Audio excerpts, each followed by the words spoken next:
All right, guys, welcome in. Brand new show. My guy Gary Sheffield Jr. had an idea that I should do a Yankee show with him, and we're doing a Yankee show now. It's called Yankees Unloaded. So appreciate you guys for tuning in. You can follow Gary at Gary Sheffield Jr. You can follow me at Jake Ellenbogen, all social media.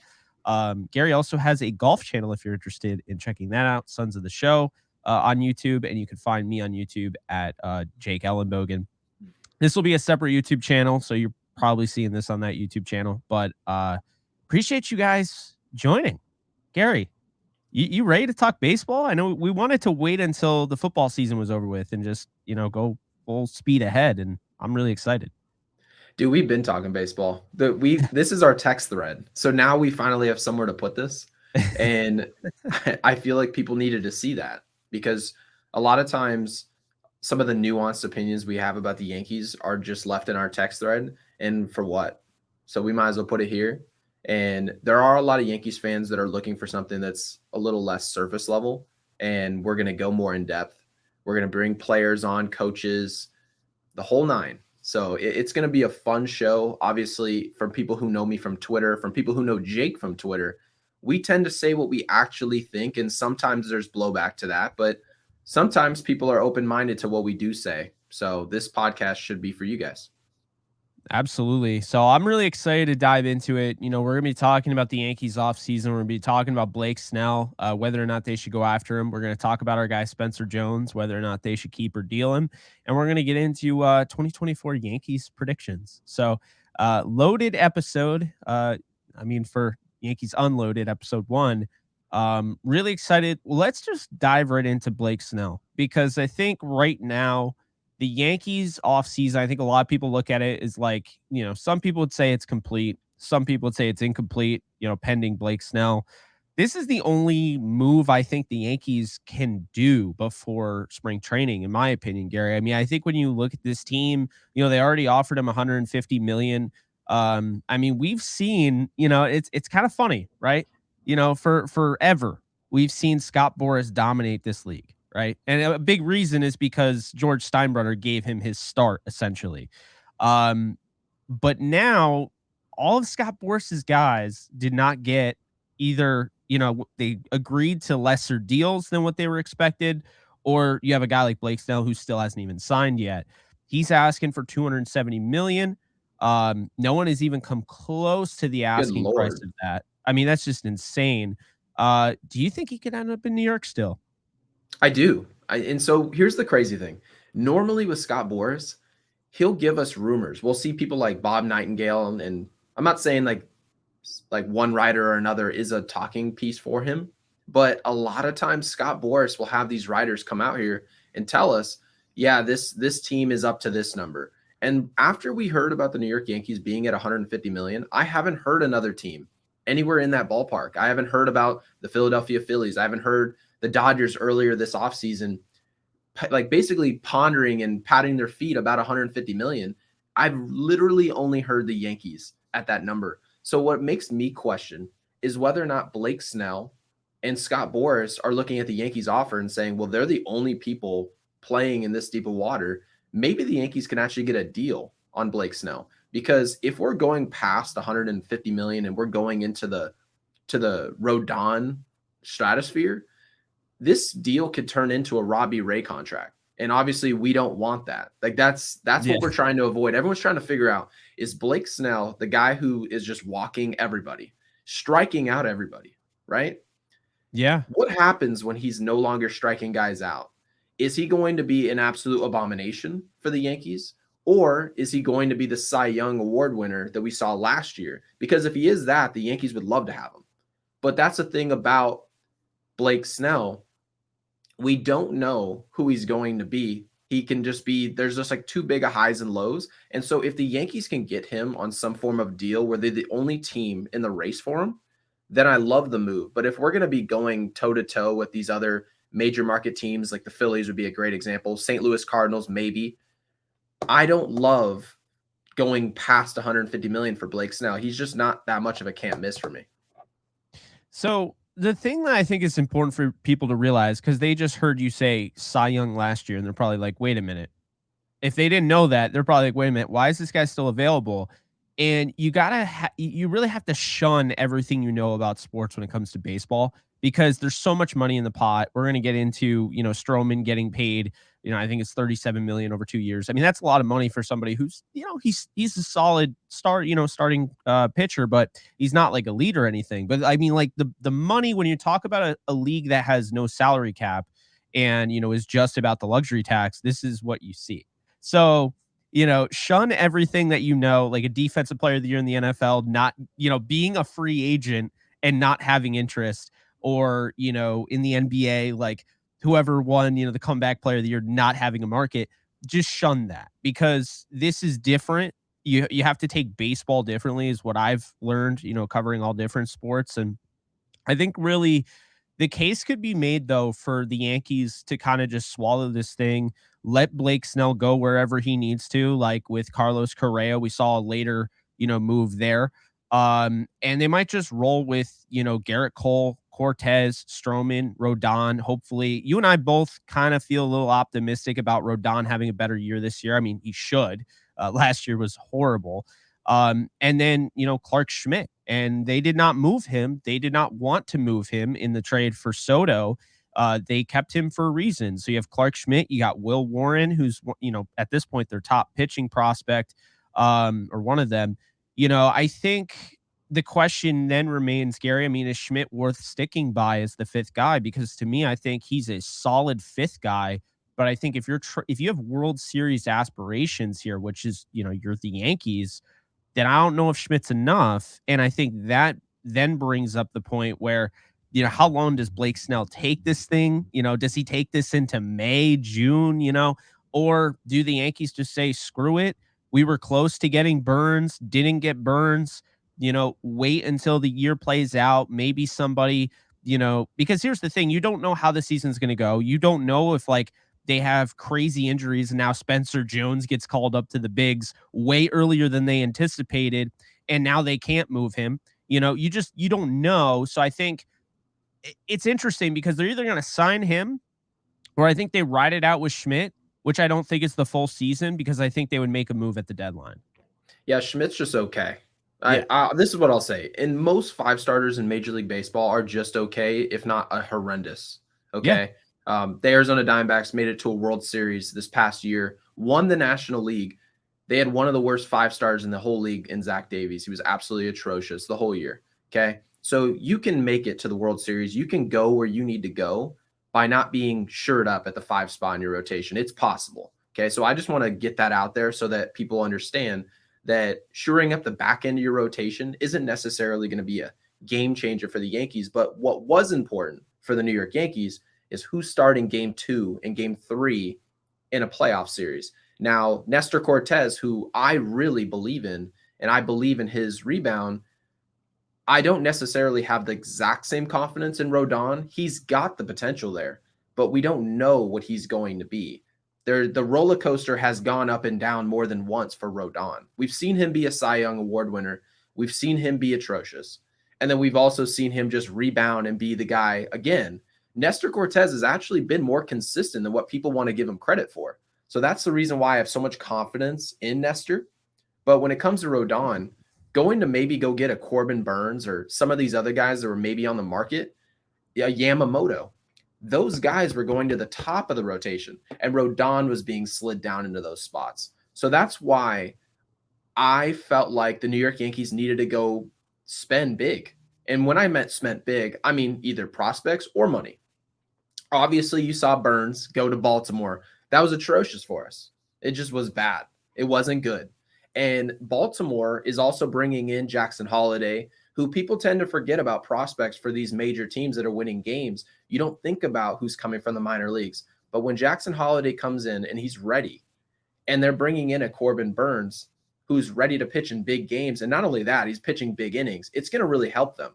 Guys like John Means who are going to be returning off injury, and I'm really expecting more rebounds from him as well. So Baltimore got a lot better. In my opinion, we got a lot better. But my entire point about our rotation and the reason why I don't freak out about Marcus Stroman being our 3 or our 4 is because the New York Yankees and Matt Blake have always found ways somehow to get outs. They always find ways to get more out of less. And the problem with this team is their lineup. We can't score. Watching the New York Yankees hit is a bathroom break. It's not worth watching. Last year we were 29th in offense. That's bad. Okay? Obviously some context there. We got guys like Anthony Rizzo going down with injury. Aaron Judge was out for a couple months, right? So it made sense why we took a step back, but to be 29th in offense, a lot's got to happen. So bringing in guys like Juan Soto, Alex Verdugo is some great help and reinforcement to what we need. So as far as the rotation, I'm not going to freak out, okay, about the rotation. We've got to score runs, and the rotation's just really got to keep up what they've been doing. I'm with you. I mean, the thing I think, and I think we could dive into the offseason, recap now. Juan Soto, Trent Grisham, they're both going to have roles. Obviously, Soto's going to be a franchise player. I don't think he leaves New York. I don't. I think that was kind of the implication there. Like, oh yeah, okay, they make this move, and I think everybody was saying he wants to be in New York. You know what I mean? Whether it's with the Mets or the Yankees, he wasn't interested in the LA landing spot like everyone else seems to be. So I think he's going to be a long term fit there. And he's going to transcend that of like Aaron Judge. Like when Judge gets older, like Soto's going to become the face of the team. I don't think he becomes the face right away. I just don't. I mean, Judge is so marketable and everything, but Soto, I'm looking at is not what he does in the regular season, but what he's going to do in the postseason. Because you have to assume this team is good enough to make the postseason. And I mean, if they're not, then we have bigger issues. But, I feel like having him, and I mean, he was batting over 400 his first year in the postseason. Having that in your lineup, in a lineup where, let's be honest, as much as we love Aaron Judge, he hasn't done it, in the postseason. It's going to be huge injecting that into your offense. And, they lose Michael King, who could have been a part of this rotation. But how much better is he than Clark Schmidt? I mean, I think that's kind of why they decided to ultimately, move him. Drew Thorpe, I think, is a decent loss, but again, they've moved Ken Waldachuk and Wisniewski and other pitchers before. Johnny Brito, I don't think is a huge loss. I think he's just like one of those guys, maybe a fan favorite spot starter. Randy Vasquez, another spot starter, long relief, slash long reliever. And then Kyle Higashioka is the definition of a fan favorite, but you're not losing a ton losing Kyle Higashioka to the Padres. Then they go out and you mentioned Verdugo. I actually really liked that move. Yeah, positionally though, the Verdugo thing is just so weird. It is weird. I don't know where they're putting him. But That's the like weird part. the funny thing is, like, they didn't really give up anything. Like No, they Richard didn't. Fitz, I was not high on as a prospect. I thought he was kind of like a C tier prospect. Weiser, we've seen him have his moments, like really, really bad moments. And Nicholas Judas is probably a guy that'll end up being a superstar that I didn't know about. So that's just the way that thing works out. But no, all jokes aside, I mean, I think the Verdugo move adds some contact to the lineup that I think they desperately need. And we talked about that last year. I mean, they need contact bats. This can't be home run or strikeout. I mean, I understand the appeal there, but if they can get guys on base, they can go back to the little things, playing small ball, stealing bases like they were at the beginning of last year, which made you like, okay, you see Volpe, he's already up to like 20 stolen bases. What'd he finish with? I mean, they weren't Right. stealing as many bases. And I think they went away from that. Signing Marcus Stroman into a 2-year, $37 million deal. I actually like that. They signed Luke Weaver and Cody Poteet. We'll see if they make the 25 man or 26 man roster. They traded Trey Sweeney for Jorbit Vivas and Victor Gonzalez. I think they killed that trade. Trey Sweeney, we had talked about, was blocked. There's too many guys. Peraza's still on the roster. Volpe, there's just too many guys there. So I like moving him and getting Vivas and of course Gonzalez. I think Gonzalez has pitched really well. So he could be a piece there. They traded Matt Gage and Christian Zazueta for Caleb Ferguson, also from the Dodgers. I like that pickup. Ferguson is pitching well. and then they moved Estevan Florial, who just was never going to get a shot, clearly, for Cody Morris, who they think, could help in the bullpen there. So I think they had a pretty solid offseason so far. If they were to get Snell, I think it becomes like an A offseason. Because I mean, anytime you get a two-time Cy Young winner and you pair him with, Juan Soto, and that's your blockbuster, that's a pretty good offseason.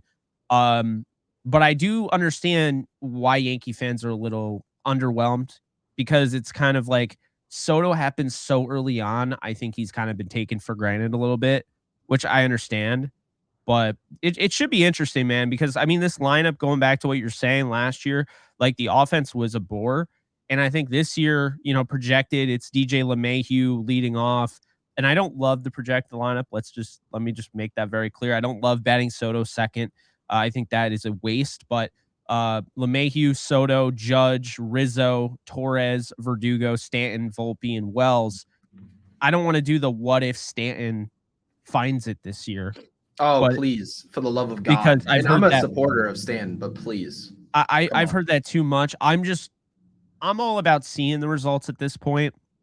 I know he's working hard, but I would hope he was working hard every offseason. I know people keep saying, "Oh, I would hope he was in the cages before. I would hope he was in the gym before." I mean, he's always kept himself in good shape, but he has been, he's had some injuries, and I think really this offense is going to go as far as obviously the two guys, Soto and Judge, take him, but also I think Anthony Volpe needs to be more than just a guy. I think he really needs to step up in this lineup. To be honest with you, I want Volpe batting leadoff by the end of the season. I want to see that improvement. You know what I mean? I want to see a guy that can be able to get on base to start it off, steal second. You got Soto batting next. I mean, I want to see that. I don't like DJ LeMahieu leading off. I don't like Soto batting second. I want to see Soto batting third, Judge batting cleanup.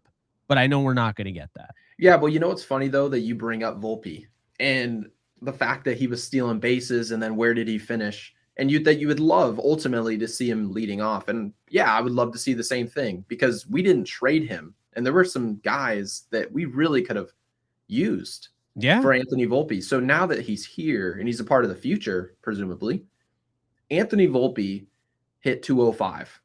Okay. Now, that's not the end of the world because it's his rookie year, and we're expecting him to get a lot better. Otherwise, he wouldn't be in the position that he's in today. But what's interesting about that is that somebody asked me earlier this year on Twitter, where do you project him? How good do you think he can be this year? What do you think he'll hit? And I projected him to hit 250. Nothing crazy, okay? But 250, a 250 batting average is not anything insane in Major League Baseball today, okay? And somebody told me it's unrealistic in terms of what he does at the plate. Now, from what I can tell you, Anthony Volpe, if he's not hitting 250, cannot hit leadoff for the New York Yankees.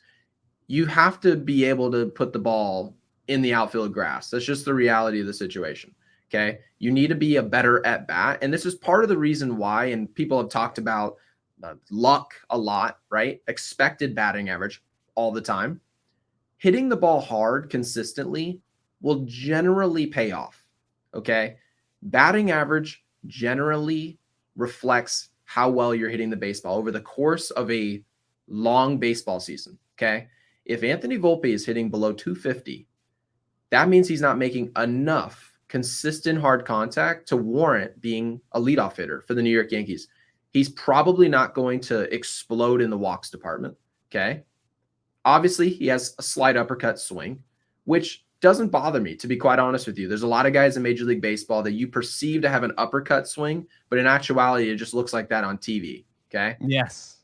Anthony Volpe, Absolutely.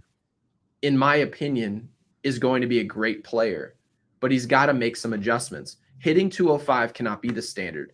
Saying hitting 250 can't be outlandish.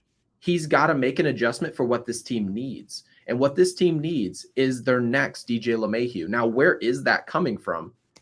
Probably not DJ LeMahieu himself. He's getting up there in age. I believe DJ is entering his age 35 season, 34, I somewhere believe around there. so, yeah. DJ LeMahieu is no longer the most sure at bat the New York Yankees have. The Yankees absolutely would send DJ up there I would probably say 2-3 years ago, DJ LeMahieu was still the most consistent clutch at bat for the Yankees.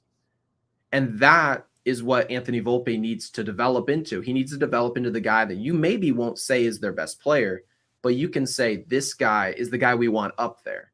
And those are usually the guys you have at the top of the lineup. So I agree with you when it comes to Soto hitting 2. Don't love it. Put him where he's comfortable. Put him at 3. Put him at 4.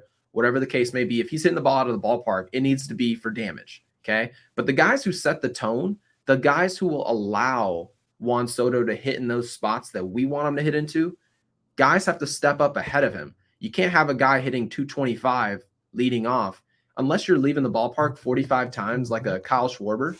That's just not going to make much sense. So I'm expecting much more out of Anthony Volpe this year. I'm expecting a much bigger jump than maybe what other people are expecting.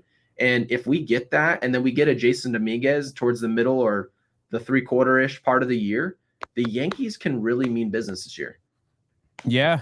No, I agree, man. I actually, like, I understand why people are upset with this team. I do get it. But at some point or another, I mean, you asked them to make some moves. I mean, let's be honest, they got played by Yamamoto. Like, they got played. And I mean, you and I have been like on Cashman's back, but I thought Cashman went out and tried to make a collective effort, and it didn't work out. And what you don't want to do is just throw money at somebody, because then you end up with a Patrick Corbin deal, where now you have to trade prospects just to move him. You're already in that boat with Stanton if he has another bad year. So that's the thing. I can understand that. The keeper the keeper deal, Spencer Jones, conversation. I think right now people just want big names. Like, it's just going to automatically help. You can get Snell without giving up prospects. So, like, while I don't love Snell, like, he's not my favorite, but I wouldn't be against adding him. I am 1000% against trading for Dylan Cease. I do not like Dylan Cease. I don't think he'd work well in the Bronx at all. And is there anything about him per se? Well, first off, I don't like his 4 ERA. I have an issue with that. So, so explain this to me. A guy with a 4 ERA. I understand the White Sox, their job, if they're shopping or they're trading, their job is to get the best possible, package for a guy like that. But they were asking for Spencer Jones.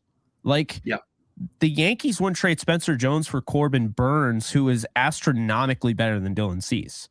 To me, I hear the Orioles, people are like, oh, the Orioles go after Cease. It'll have the opposite effect of what you think, because you'll be giving up prospects that, you could have for a long time for a guy who, I don't think he's a bad pitcher. I don't think he's this elite pitcher that people make him out to be. I also think we need to stop acting like 4 ERA pitchers are that elite pitcher, because he had one really good season. I know he strikes guys out. I get that. I think guys that, typically ground ball pitchers that have 4 ERAs are more like, disrespected than a guy that can strike out a lot of guys. Like, I've seen it before where, in Marcus a game. Stroman. Yeah. Well, exactly. And, you see it in a game where it's like a guy has 12 strikeouts and he had a 4 ERA for that game, right? And people are like all talking about the 12 strikeouts. It's like, well, he gave up 4 earned runs. That matters, And it's like, then you have a guy who's not as sexy, 2 strikeouts, gives up 1 run. And it's like, he only had 2 strikeouts. It's like, I don't really care. I just want. But isn't Dylan Cease, doesn't he have roster control, if I'm not mistaken? I think he does. I think that's probably what's impacting this value, because if you have control over a player with a 4 ERA, you're essentially, by saying, we're waiting for all these prospects. Essentially what you're saying is, this guy who's slightly underperforming, he's still striking guys out, but his ERA obviously isn't where we like it. You've got time to fix him with your staff, with a Matt Blake per se, that tends to get more out of players. What's a Dylan Cease with Matt Blake? And that's what you're selling the New York Yankees. The Yankees could be looking at him the same way they looked at Clay Holmes. Now, Clay Holmes, true. That is true. Most of the time, when you see the New York Yankees go acquire a player that another organization isn't using, they're usually looking at spin rate. Okay. It's usually spin rate. And I can tell you, Dylan Cease, his slider is amongst the best in Major League Baseball. Now, just because you have an amazing slider doesn't mean you're going to be an amazing pitcher long term. That's not what that means. But what it does mean is that some of these more analytical organizations, and the Yankees are one, are going to think that they can do more with that player. Now, if they think that, you're going to ask those teams that believe that for more of their prospects. You're going to pay a tax because perhaps you're a more analytical team. A team like the Los Angeles Dodgers, of course, they go get more out of their pitchers with their staff. Well, if you're going to go trade them to the Dodgers in a Dylan Cease, send us your best prospects. The Yankees are now in that boat. And I believe Dylan Cease would be very good in New York. So that's where we disagree. But what I will say is Dylan Cease is not a good enough player for me to warrant sending a player like Spencer Jones, who can help the Yankees long term.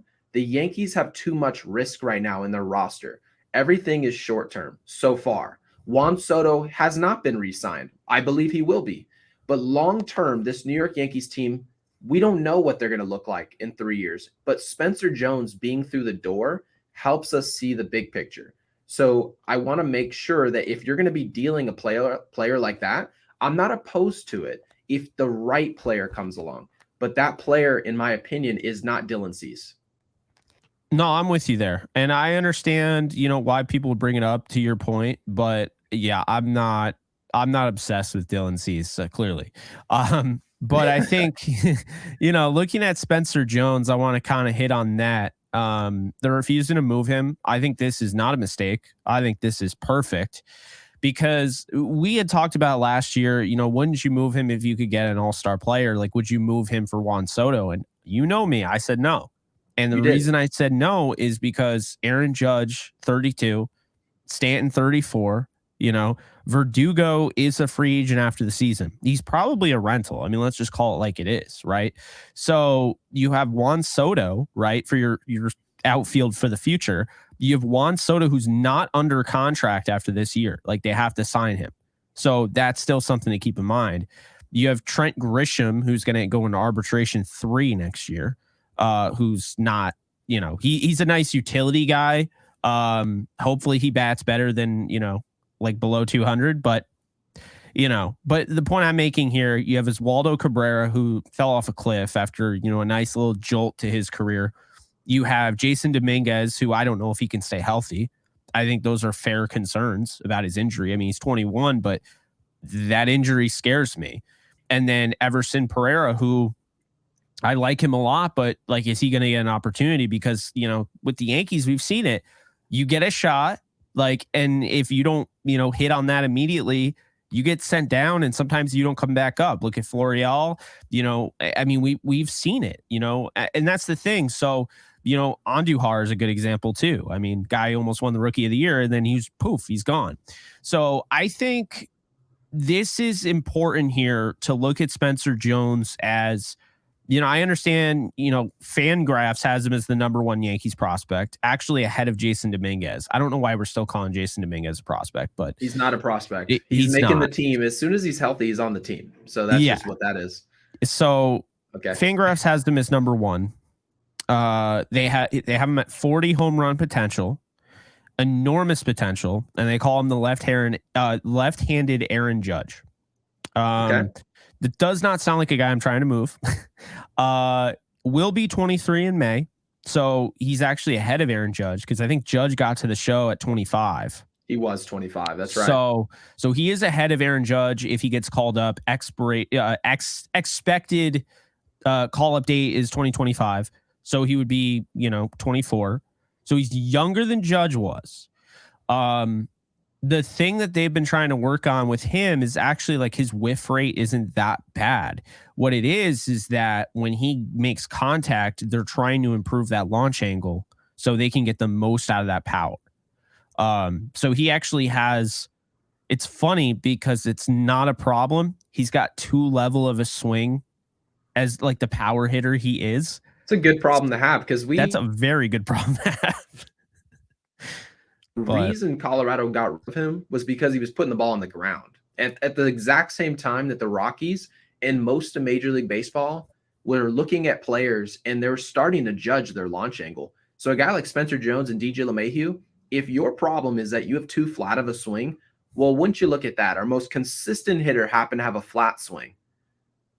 Well, I awesome. know. In my opinion, we don't need to really change that. I'm not up in arms based on what the Yankees are good at and what they're not good at. A flat swing sounds nice to me. So I'm I'm cool here with for it. that. Let him play. You know what I mean? So I'm all for making some slight adjustments that'll help his game. But as far as overvamping it or trying to go too far one direction, I think we have enough players that do that well that we can make sense of his flaw, I guess you can say. I agree. And, it's funny because, Aaron Judge was a player coming out of college. And I was going through, I remember that draft class because the Yankees picked him third in the first round. They actually got Aaron Judge, I think, for the Nick Swisher compensatory pick. So they got him third. They drafted Eric Jagiello, they drafted Ian Clarkin, and then they drafted Aaron Judge. And I wanted Aaron Judge like the first pick. So when they drafted Eric Jagiello, I was like, and people were like, oh, he could be the next Jeter. I'm like, that guy won't even see the field.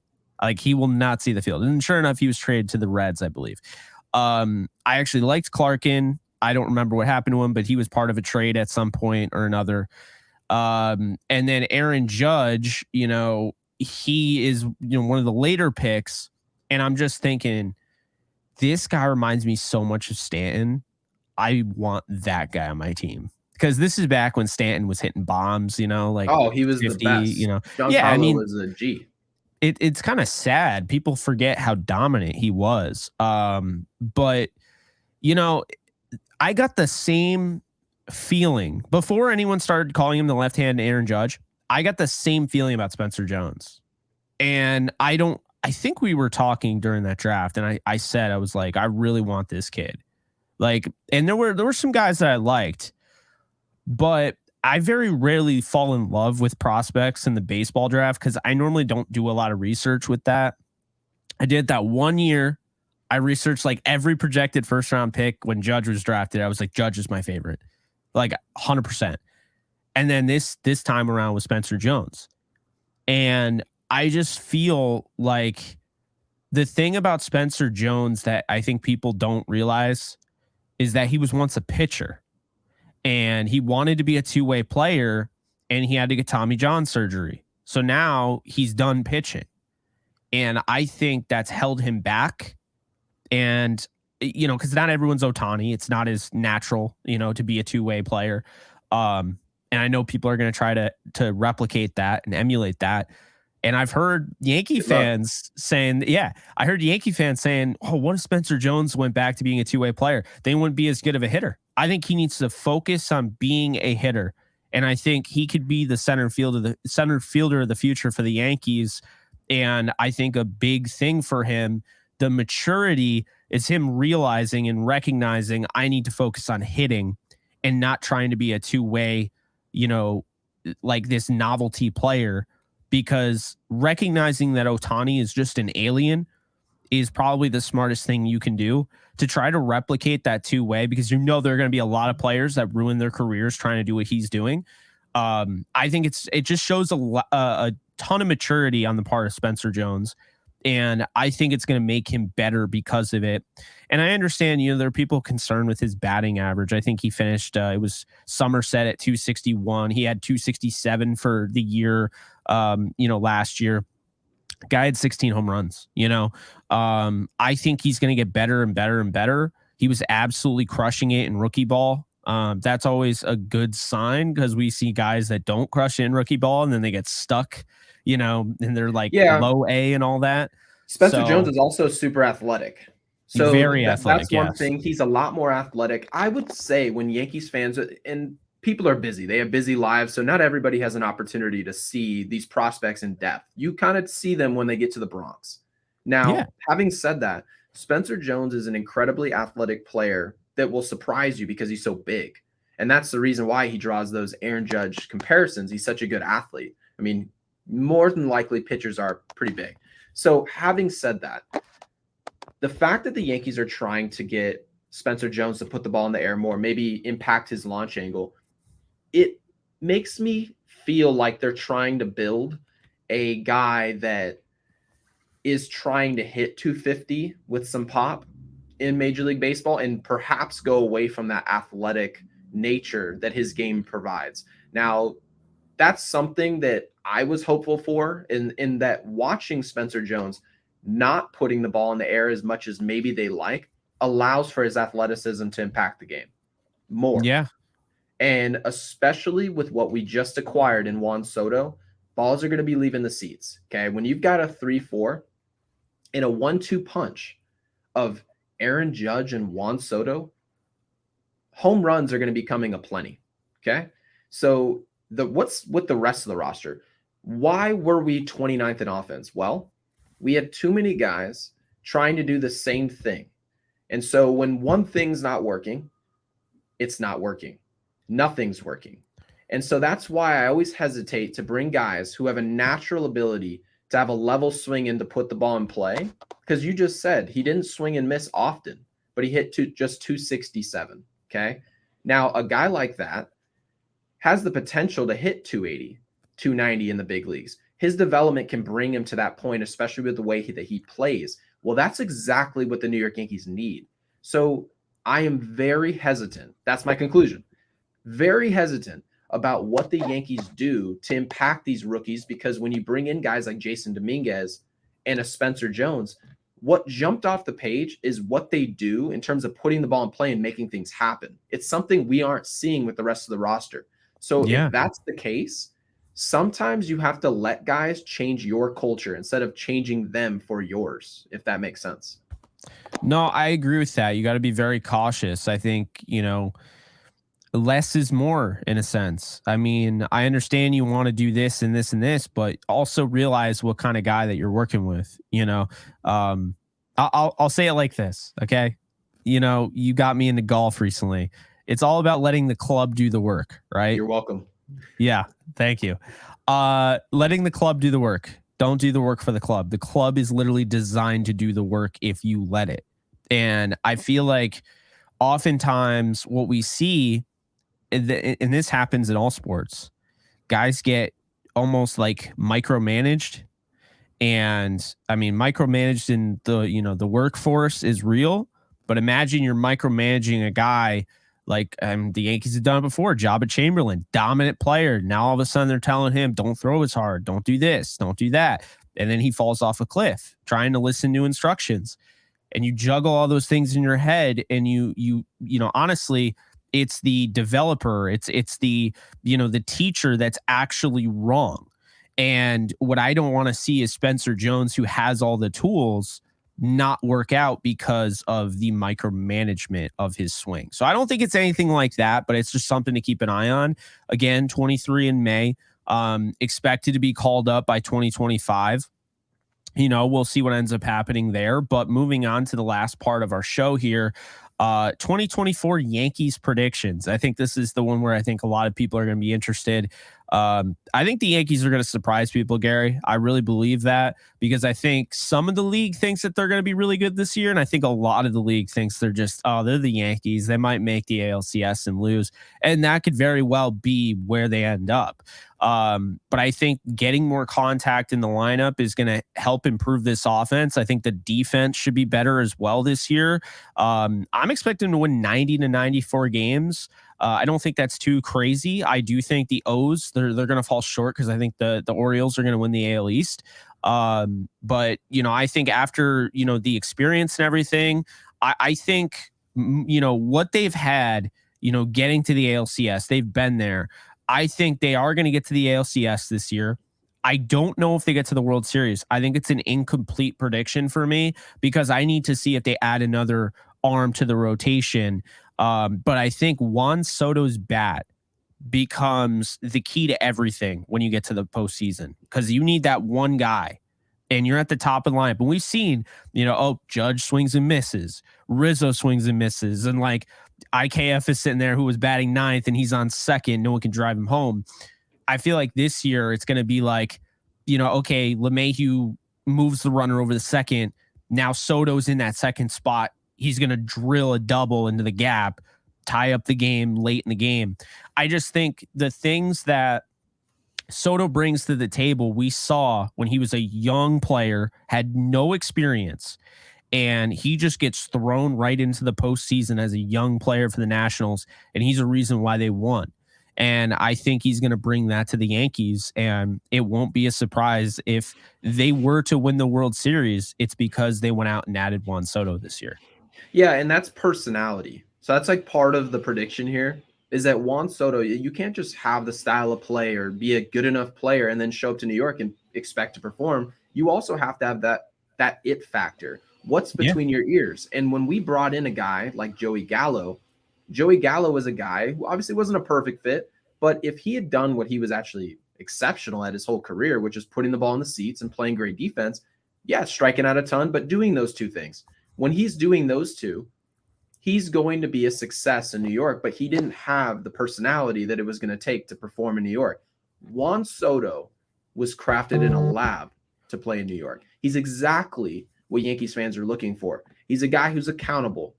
He's a guy who has the pizzazz to play in New York. He's a guy that has the nerve to think that he's good enough to play in New York, and you have to have that. My dad had that. My dad would show up to New York, and he could have a bad week, and he's not showing up saying, well, what if I don't perform this upcoming week? No, you expect to because it's who you are. Juan Soto knows who he is, and that's huge. That is humongous for this team. So I'm looking at a change in culture. I'm with you on 93 to 95 wins. I'm going to say we're around there. And you never know what can happen with Baltimore. I'm going to lock in those wins for the Yankees. But Yes, the Baltimore Orioles are a young team. Everything hit last year. Everything was working.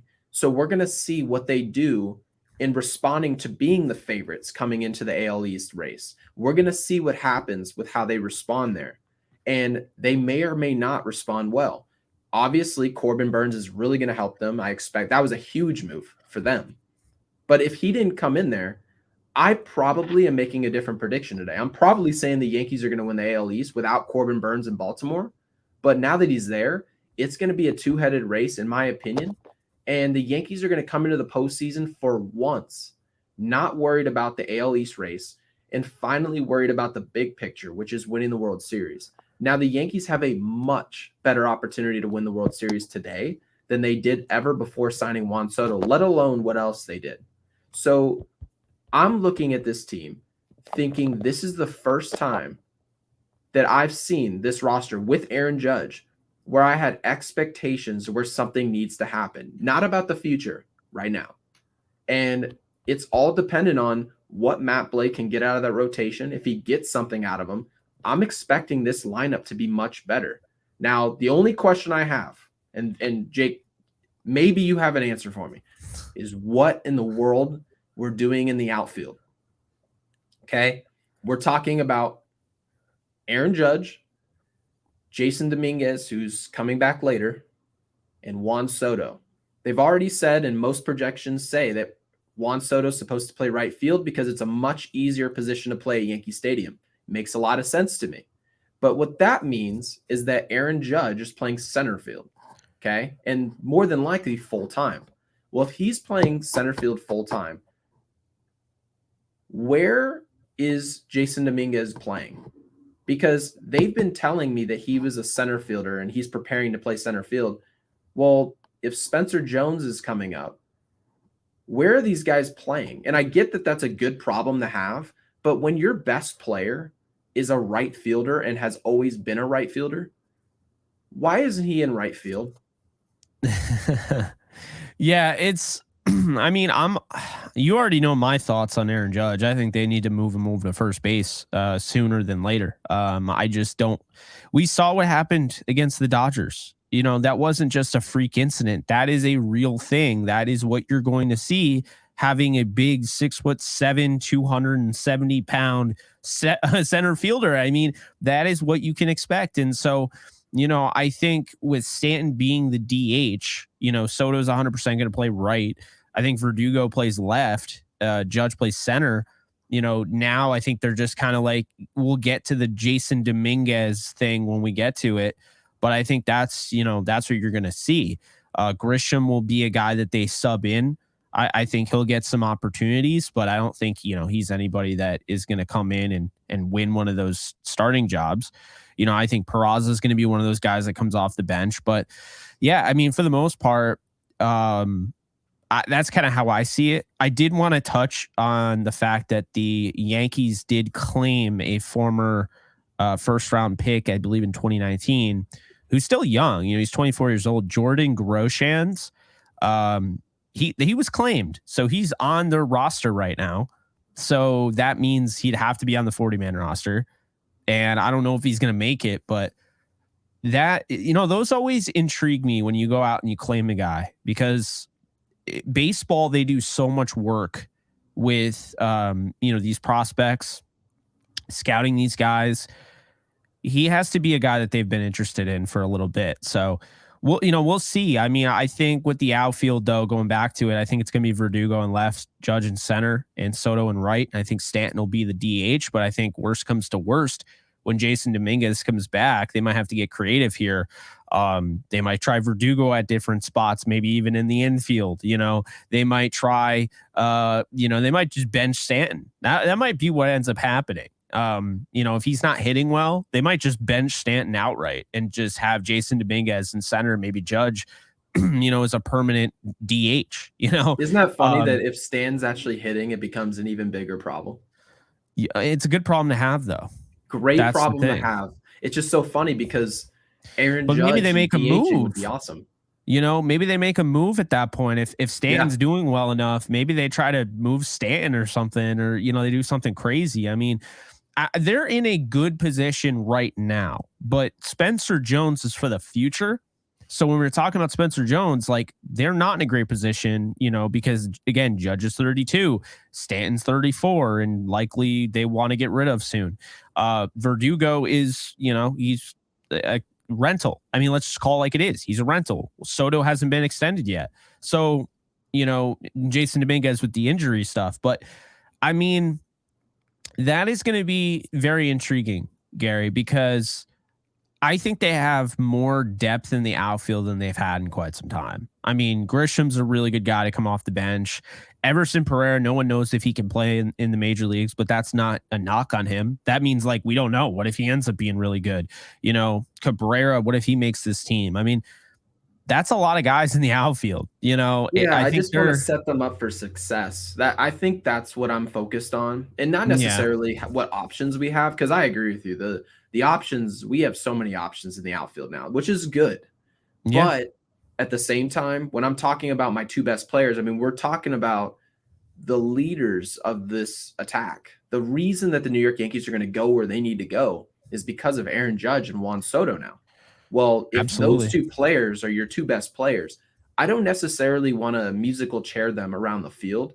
Most tandems that I know of. Yeah, I just want to make sure that if Aaron Judge, because we've heard them say, yeah, Aaron Judge is a great center fielder. That's what he's doing right now. But yeah, long term, it's probably not going to be the move. Well, if that's the case, that means he's going to be playing center field and then moving. And unless that movement is from center field to DH, which I really don't have a huge problem with in terms of Aaron Judge, because his bat is that good, I don't have an issue with that. But when you're talking about moving an Aaron Judge, let's say from center field to right field, and then moving Soto to left field where he used to play all the time, well, I have a problem moving my best assets all over the field. I just want to make sure that Aaron Judge stays healthy. If he's on the field, and the reason I didn't want him in center field in the first place was because center field is the most physically demanding position in the outfield. I played center field growing up. I know the difference between left, center, and right field, especially at Yankee Stadium, where left and left center field is where balls go to die. Okay, so we have to play exceptional defense in left and center field. So, which means Aaron Judge is going to be running all over the place. So, yeah, I just want to make sure he's right and everything is being done to make sure he can perform long term. And as long as that's happening, I think the Yankees are going to be in better shape than what people think.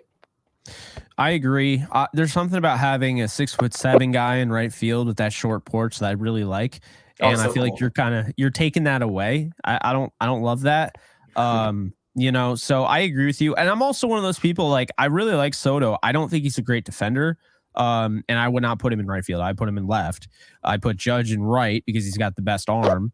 And he is a great defender. And I think center, yeah, he has a lot of range, but I'm not putting that giant behemoth who's about as big as Aaron Donald is, football player, defensive tackle. I'm not putting him in center field where he can smash his knee against a wall like we saw. I might put Verdugo out there. When Jason Dominguez comes back, I might put him out there, but there's no way in hell I am putting Judge out there. So I actually disagree with the way they deploy him. That's just me. Final thoughts on the catchers. Where are you on? They got 5 of them on the roster currently. Austin Wells, Ben Rortvet, Augustin Ramirez, Carlos Narvaez, and Narvaez, and Jose Trevino. Personally, for me, this is an Austin Wells show. Like I think Austin Wells needs to start. He's 24. If he's not better than Trevino, he's almost better than Trevino. And Trevino's 7 years older. I'm not really high on Trevino. I think he had a really nice first half of that season. Everyone was talking about him. It almost kind of shows you in kind of a funny way.